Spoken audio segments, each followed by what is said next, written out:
So this is a hedgehog gate, and it's not just decorative, it serves a really useful function in your garden as well.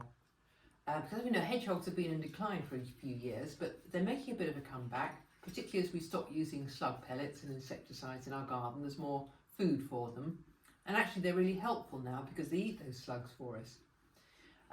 But it's much better for hedgehogs to move between people's gardens by going through their garden fences than choosing to go down the street or the road outside the houses.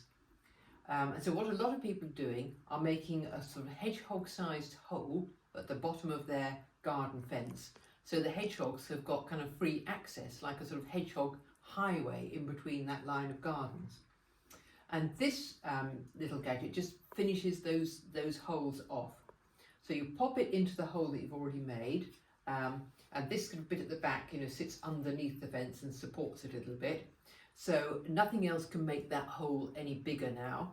So you won't have sort of cats or dogs or foxes trying to push their way through and make it even bigger, and might be not what you want in your garden. So that just finishes it off nice and neatly. It's got plenty of little kind of holes and screw holes that you can screw it in, or maybe use a cable tie to secure it. But you can probably just wedge it in actually quite nicely. And it looks great, it looks sweet, and it also lets other people know why you've left that hole in the hedge there. So we like them. I was going to say, it's not just a bit of fun, it's something that's going to really help our hedgehog population.